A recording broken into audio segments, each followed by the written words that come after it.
Olá pessoal, meu nome é Guilherme Perini, eu sou médico dermatologista com foco em linfomas e hoje eu vou estar falando com vocês com uma doença que tem um nome bastante diferente, mas não é para vocês se assustarem, é ainda um tipo de doença bastante tratável com resultados muito bons, que é a macroglobulinemia de Waldenström.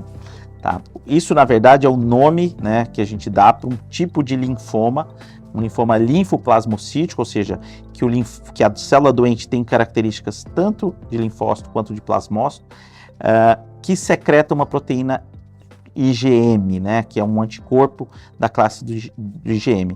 O IgM é um dos nossos anticorpos que é muito grande, por isso que o nome vem de macroglobulinemia, né, é o anticorpo grande. E Waldenström é o médico que descreveu inicialmente essa doença. Macroglobulinemia de Waldenström é uma doença que mudou muito nos últimos anos, a gente começou a tratar muito melhor, com resultados muito melhores. Mas é importante o paciente saber das muitas possíveis apresentações clínicas dessa doença. Então o paciente pode procurar pela parte do linfoma. Então o paciente tem gânglio, tem um baço aumentado, vai procurar um médico e faz esse diagnóstico. Às vezes a quantidade de linfoma nem é tão importante, mas a quantidade da proteína da macroglobulinemia, né, da IgM é muito alta. Então o paciente chega com quadros de tontura, sangramento de nariz, isso tem muito a ver com quando tem muita IgM, geralmente acima de 5, 7, 10 mil.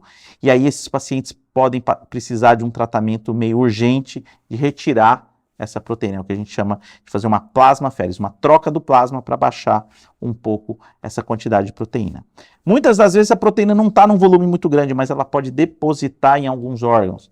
Então ela pode, por exemplo, depositar no nervo, fazendo então uma neuropatia periférica, pode depositar em rim, fazendo que o paciente perca proteína na urina. Enfim, é uma doença que tem uma apresentação clínica muito rica e que a gente faz o diagnóstico, né, demonstrando que existem essas células do linfoma, mas é muito importante a gente ter a demonstração da proteína IgM para a gente poder chamar de macroglobulinemia de Waldenström. Estudos recentes mostraram quais são as principais mutações que a gente tem nesse tipo de linfoma. A principal é um gene chamado MYD88, em inglês eles chamam de MYD88, está presente em grande parte dos linfomas dos pacientes com Waldenström. E é importante porque é uma fonte de terapia-alvo. A gente tem já algumas classes que atuam exatamente nesta via, como os inibidores de BTK.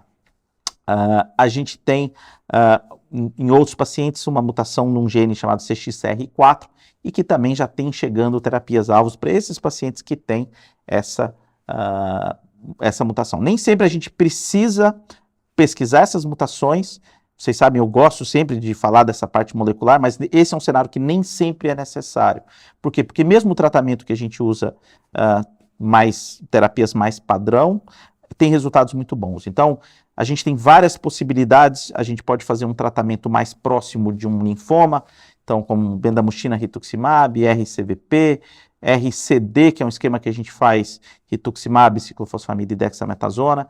A gente pode tratar também um pouco mais perto do mieloma, utilizando, por exemplo, lenalidomida ou bortezomib. São várias opções possíveis. E aí, para vocês entenderem o que o médico leva em conta quando ele toma essa decisão. A apresentação clínica do paciente, como o paciente é de saúde, mas principalmente se ele precisa baixar muito rápido a proteína ou não. Quando ele precisa baixar muito rápido a proteína, ele vai geralmente para um lado mais do bortezomib. Quando isso não é tão importante, ele pode utilizar o rituximab. São decisões, obviamente, que são bastante técnicas, mas só para vocês entenderem que, às vezes, estão em grupo de pacientes, grupo no Facebook, um paciente fala que fez uma coisa, o outro fala que fez outra, um fez plasmaférese, o outro não fez. Eu sei que isso gera para o paciente assim, poxa, será que meu médico está fazendo certo?